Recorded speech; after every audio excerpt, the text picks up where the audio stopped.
Hello friends, स्वागत है मेरे चैनल एमसीक्यू स्टडी आईक्यू पे। और आज के वीडियो में हम लोग फिर से करने वाले हैं क्लास 12 का इंपॉर्टेंट प्रीवियस ईयर्स क्वेश्चन जो कि आपके बिहार बोर्ड के एग्जाम में पूछा गया है।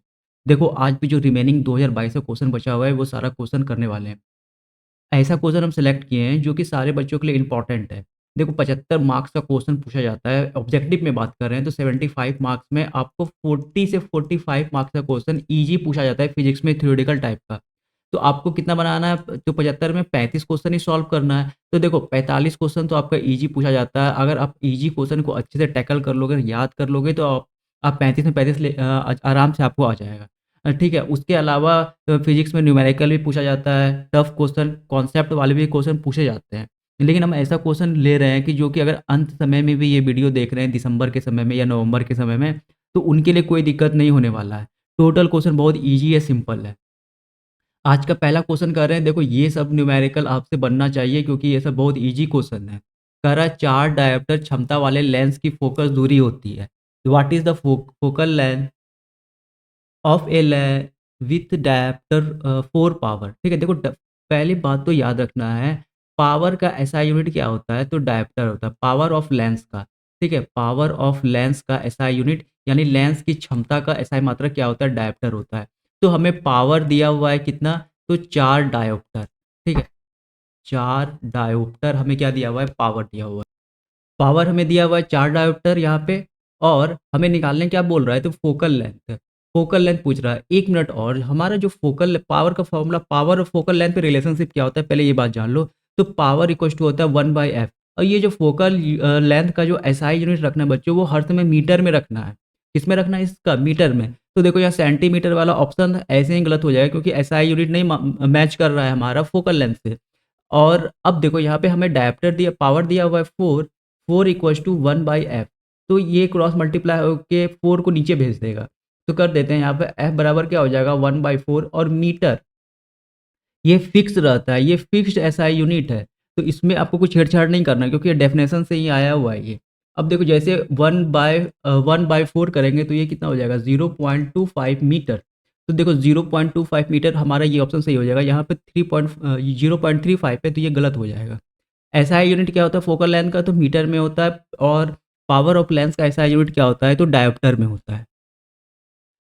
क्वेश्चन नंबर सेकंड करते हैं। निम्नलिखित में से कौन इलेक्ट्रॉन पर आवेश के लिए सही है? Which of the following is correct for charge on the electron. देखो, ये सब क्वेश्चन इंपॉर्टेंट है आपके एग्जाम के लिए और इजी क्वेश्चन है। ये चारों ऑप्शन में ये कॉमन रहेगा, लेकिन इलेक्ट्रॉन पे जो चार्ज होता है वो होता है 1.062 इंटू 10⁻⁻19 का कूलम। चार्ज कैसा है? मात्रक क्या होता है? कूलम। और यहाँ पे आपको ऑप्शन में कहीं पे प्लस का 19 दे देगा, कहीं पे माइनस का 17 कर देगा। तो याद रखना है यहाँ पे क्या होता है? माइनस का 19 होता है चार्ज ऑफ कूलम में। इजी क्वेश्चन है, इसीलिए हम ये क्वेश्चन लिए हैं। ये 2022 के एग्जाम में ये सब क्वेश्चन आया हुआ है। क्वेश्चन नंबर थर्ड करते हैं। ये भी क्वेश्चन पहले डिस्कस किए हुए हैं। 2017 2016 में ये सब क्वेश्चन पूछा हुआ है। अब फिर से 2022 में ये क्वेश्चन रिपीट कर दिया हो गया है। तो इंपॉर्टेंट रहेगा आपके 2025 के एग्जाम के लिए। नाभिकों में न्यूट्रॉनों की संख्या होती है, तो याद रखना A-Z होता है। अगर कोई भी एक सिंबल बनाते हैं एलिमेंट का, तो यहाँ पे क्या होता है? एटॉमिक नंबर लिखाता है जिसे हम जेड से रिप्रेजेंट करते हैं। और ऊपर में मास नंबर लिखाता है। अच्छे डिटेल में बताएं प्रीवियस वीडियो में, ठीक है। जब हम नंबर ऑफ न्यूट्रॉन निकालते हैं तो ये क्या होता है? Mass number balance atomic number हो जाता है। तो ऑप्शन नंबर बी यहाँ क्या हो जाएगा? Right answer. विशेष जानकारी के लिए आप देखना चाहते हैं तो पिछले वाले वीडियो सब में देख सकते हैं, ये सब क्वेश्चन डिस्कस किए हुए हैं। अब बात करते हैं क्वेश्चन नंबर 4 की। निम्नलिखित में से कौन विद्युत चुंबकीय तरंग नहीं है? ये भी क्वेश्चन प्रीवियस ईयर्स का है। देखो, इलेक्ट्रोमैग्नेटिक वेव नहीं है, याद रखना है। ध्वनि तरंग जो होता है वो इलेक्ट्रोमैग्नेटिक वेव नहीं होता है। बेसिकली ध्वनि तरंग जो होता है हमारा, वो लॉन्गिट्यूडिनल वेव होता है। कैसा वेव होता है बच्चों? लॉन्गिट्यूडिनल वेव होता है। इसे हिंदी में हम लोग बात करते हैं तो अनुदैर्ध्य तरंग बोलते हैं। ठीक है, अनुदैर्ध्य तरंग। देखो, अनुदैर्ध्य तरंग वैसी तरंग की होती है, लॉन्गिट्यूडिनल वेव, जो किसी मीडियम पे डिपेंड करता है इसका प्रोपोगेशन। तो ध्वनि तरंग का जो साउंड वेव होता है उसके लिए मीडियम क्या होता है? वायु होता है, एयर होता है। ठीक है। और जो हमारा इलेक्ट्रोमैग्नेटिक वेव होता है, ये किसी भी मीडियम के लिए इसका जरूरत नहीं पड़ता है। जैसे प्रकाश की तरंग कैसा होता है? तो इलेक्ट्रोमैग्नेटिक वेव होता है, जो किसी भी मीडियम पे जरूरत नहीं है, ये कहीं भी ट्रेवल कर सकता है। निर्वात में भी प्रकाश की किरण तरंगे जो है वो ट्रैवल करती है, लेकिन ध्वनि तरंगे निर्वात में ट्रैवल नहीं कर पाती है क्योंकि वहाँ पे एयर नहीं होता है, ठीक है? देखो 1-2 क्वेश्चन और आपको इसी में जो कि आपका विद्युत चुम्बकीय तरंग नहीं है, जो कन्फ्यूज़न वाला आपको हो जाता है। देखो अल्फ़ा किरण भी नहीं होता है विद्युत चुम्बकीय तरंग, ठीक है? बीटा किरण भी अगर ये सब ऑप्शन में रहे तो याद रखना ये सब जो होता है इलेक्ट्रोमैग्नेटिक वेव नहीं होता है, याद रखना अल्फ़ा किरण, बीटा किरण, बाद बाकी एक्स-रे जो होता है वो इलेक्ट्रोमैग्नेटिक वेव होता है। बहुत इंपॉर्टेंट क्वेश्चन है ये, अच्छे से बता दिए। क्वेश्चन नंबर 5 करते हैं, पारदर्शी माध्यम से हीरा के लिए क्रांतिक कौन होता है? देखो क्रिटिकल एंगल पूछ रहा है डायमंड का थ्रू ट्रांसपेरेंट मीडियम, बस ट्रांसपेरेंट मीडियम का ही आपको क्वेश्चन पूछेगा, जो कि ये सब क्वेश्चन इंपॉर्टेंट है। पहले बताया है 24.14 डिग्री, 24.14 डिग्री होता है आपका क्रिटिकल एंगल होता है डायमंड का, ठीक है? पारदर्शी माध्यम में हीरा का क्रांतिक कौन होता है? फोटोन की ऊर्जा बराबर होती है एनर्जी ऑफ फोटोन। दो टाइप का क्वेश्चन पूछा है। एक तो पहले वाले क्वेश्चन में पूछा है कि लेमडा में बताना है, यानी आपको वेवलेंथ के रिस्पेक्ट में बताना है, लेमडा के रिस्पेक्ट में बताना है एनर्जी ऑफ फोटोन, फोटोन की ऊर्जा। तो यहाँ पे तो लेमडा का वैल्यू है नहीं। दो फॉर्मूला होता है, एक तो एनर्जी ऑफ फोटोन होता है एच न्यू। ये न्यू क्या है? फ्रीक्वेंसी है। ये जो न्यू है ये फ्रीक्वेंसी है, जिसे हम लोग हिंदी में क्या बोलते हैं? आवृत्ति बोलते हैं। और एक फार्मूला होता है न्यू का सी बाई लेमडा, ठीक है? तो एक तो हमारा ये फार्मूला है एनर्जी ऑफ फोटोन का, तो ऑप्शन नंबर ए यहाँ से ही हो जाएगा।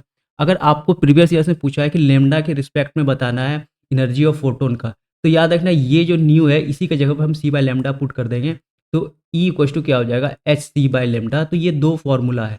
लेमडा यहाँ क्या है? तो वेवलेंथ है। प्रीवियस ईयर्स का क्वेश्चन में डिस्कस किए हुए हैं पिछले वाली वीडियो में, ठीक है? तो दो फॉर्मूला आपको याद रखना है, एक तो ये और अभी का हमारा ऑप्शन एच न्यू। एच क्या है? तो प्लैंक कांस्टेंट है।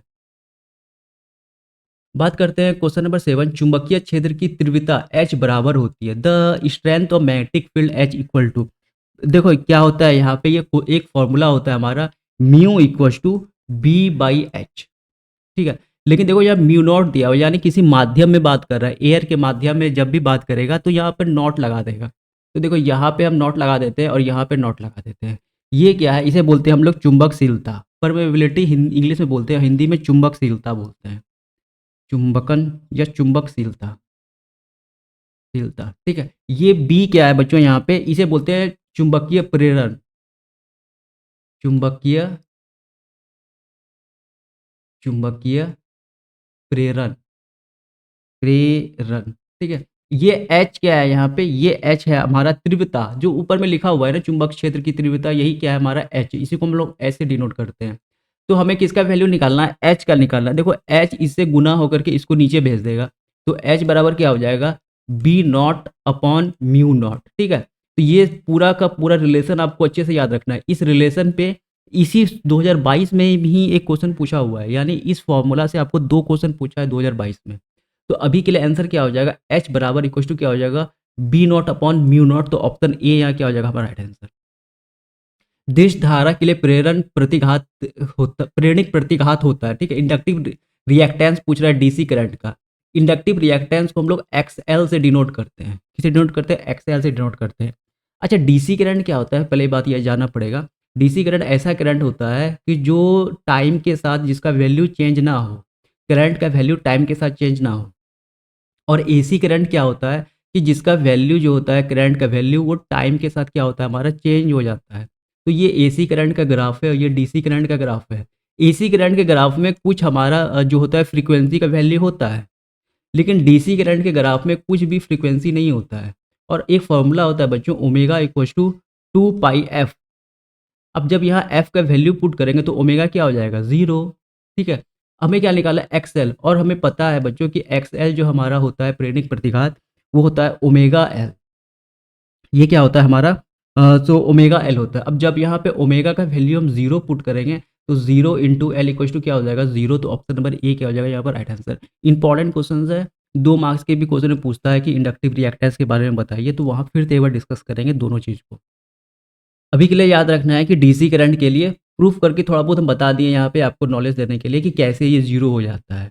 ओके, क्योंकि डीसी करंट में कोई भी फ्रीक्वेंसी नहीं होता है, कांस्टेंट करंट होता है डीसी करंट। डीसी करंट बच्चों हमारे जो हाउस होल्ड में बैटरी वगैरह होता है, ठीक है, वहाँ पे डीसी करंट फ्लो करता है। और एसी करंट जो ट्रांसफार्मर से हमारे पास एसी का करंट आता है वो अल्टरनेटिंग करंट ऑफ सोर्स रहता है, ठीक है। क्वेश्चन नंबर हम करते हैं 9, गुणक संगति, ठीक है? शक्ति गुणक के बारे में बहुत बार पावर फैक्टर क्या होता है बच्चों, कॉस फाई होता है, बहुत बार एग्जाम में पूछा हुआ है। देखो अभी के लिए आर अपॉन जेड ये क्या हो जाएगा, इसका आंसर ऑप्शन नंबर ए। एक फॉर्मूला और होता है जिससे आपको क्वेश्चन पूछा हुआ है और हम पिछले वाली वीडियो में डिस्कस भी किए हैं, तो वो भी फॉर्मूला लिख दे रहे हैं आपके लिए, रट लेना है उसको। देखो बच्चों, पिछले वाले ईयर में एक क्वेश्चन पूछा था कि कॉस फाई का वैल्यू यानी पावर फैक्टर शक्ति गुणक का वैल्यू क्या होता है। तो उसमें आपको ऑप्शन में आर अपॉन जेड ना दे करके ये दिया था, true power upon apparent power, यथार्थ माध्य शक्ति अपॉन आभासी शक्ति, या true power into apparent power करके दिया था। डिस्कस किए गए, जो मेरा वीडियो पूरा देख रहे हैं शुरू से अंत तक उन्हें पता होगा। तो याद रखना इस वाले फॉर्मूला को भी रट लेना है। कॉस फाई क्वेश्चन होता है true power upon apparent power और यथार्थ माध्य शक्ति अपॉन आभासी माध्य शक्ति। तो ये भी आपको, ये भी जो है आपका फॉर्मूला वो भी इंपॉर्टेंट हो जाता है। पावर फैक्टर से लगातार क्वेश्चन पूछा ही जा रहा है, तो आपको अच्छे से देखना है पावर फैक्टर को, ठीक है। ये सब इंपॉर्टेंट टॉपिक है आपके एग्जाम के लिए। बात करते हैं क्वेश्चन नंबर 10 का। ध्रुव ध्रुव प्राबल्य का एसआई मात्रक होता है, SI unit of pole strength. बहुत इंपॉर्टेंट क्वेश्चन है, पहले भी बताया है। एम्पियर मीटर होता है, क्या होता है एम्पियर मीटर। तो ऑप्शन नंबर सी क्या हो जाएगा यहाँ पे हमारा, बिल्कुल राइट आंसर हो जाएगा। कौन सा, ऑप्शन नंबर सी हो जाएगा यहाँ पे राइट आंसर हमारा। नेक्स्ट क्वेश्चन करते हैं। ये सब क्वेश्चन डायरेक्ट याद रखना है, डायमंड का बता दिए हैं, कांच का भी सेम ईयर में पूछा हुआ है। तो क्रिटिकल एंगल ऑफ ग्लास क्या होता है, याद रखना है 42 डिग्री लगभग।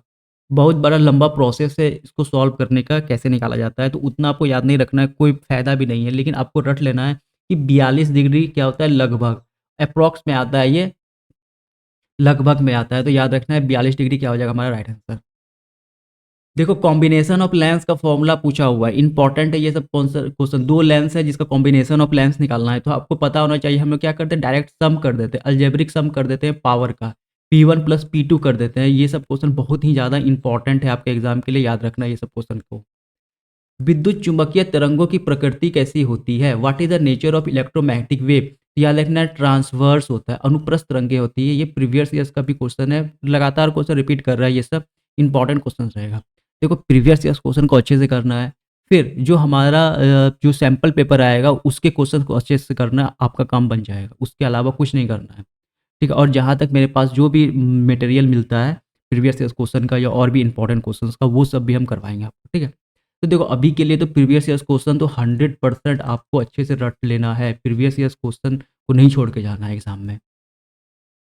निम्नलिखित में से कौन निर्वात में विद्युत चुंबकीय तरंगों की चाल सही है, which of the following is correct about the speed of light of electromagnetic in vacuum. देखो ऐसा कुछ ऑप्शन आपको बहुत सारा यहाँ पे दिया था, सी करके, सी इक्वल्स टू कुछ मल्टीप्लाई करके कुछ डिवाइड करके दिया हुआ था। तो याद रखना है आपको डायरेक्ट क्या है ये ऑप्शन, और ये डायरेक्ट इंपॉर्टेंट क्वेश्चन है, ये आपका ईजी भी है इंपॉर्टेंट भी है। तो ये होता है 1/μ0 into epsilon naught, 1/μ0 upon epsilon naught. और सी यहाँ पे क्या है, तो स्पीड ऑफ लाइट है ये। और हम पहले बताएं लाइट कैसा होता है, तो इलेक्ट्रोमैग्नेटिक नेचर का होता है। बच्चे जब इस पूरे को सॉल्व करो, देखो म्यू नॉट का भी वैल्यू हमें पता होता है, एप्सिलॉन नॉट का भी वैल्यू पता होता है। जब हम इसे सॉल्व करते हैं तो क्या मिल जाता है हमें, 3 × 10⁸ मीटर पर सेकेंड। तो यहीं से हमारा स्पीड ऑफ लाइट आया है, इसी फॉर्मूला से स्पीड ऑफ लाइट मिलता है, ये बात याद रखना है आपको। तो ये ऑप्शन लगातार था, कहीं पे दिया हुआ था सी, बस सी इक्वल टू दिया हुआ था mu naught into epsilon not, किसी में दिया हुआ था सी इक्वल टू सीधे direct mu naught epsilon not. तो याद रखना ये रूट में आता है, 1/√μ0 एप्सिलॉन नॉट। अगर आपको जानना है कि म्यू नॉट क्या होता है और यहाँ पे एप्सिलॉन नॉट क्या होता है, तो ये भी हम लिख दे रहे हैं। देखो बच्चों म्यू नॉट क्या होता है, ये निर्वात में चुंबकशीलता, और एप्सिलॉन नॉट क्या होता है, तो निर्वात में विद्युतशीलता। लिखने का मन है लिख लेना है आपको, इंपॉर्टेंट है, ये सब क्वेश्चन पहले भी करवा चुके हैं और ये सब इंपॉर्टेंट क्वेश्चन है, ठीक है। और सी बच्चों यहाँ क्या है, यहाँ पे लिखा हुआ है तो विद्युत चुंबकीय तरंगों की चाल, ठीक है। सी क्या है यहाँ पे, speed of light of electromagnetic in vacuum. यहीं से हमारा मिलता है स्पीड ऑफ लाइट 3 × 10⁸ मीटर पर सेकेंड। इंपॉर्टेंट रिलेशनशिप है ये, ठीक है, याद रखना इसको। एनसीईआरटी में भी लिखा हुआ है और किसी भी नोट्स में आप देखोगे तो ये सब आपको रिलेशनशिप मिल जाएगा।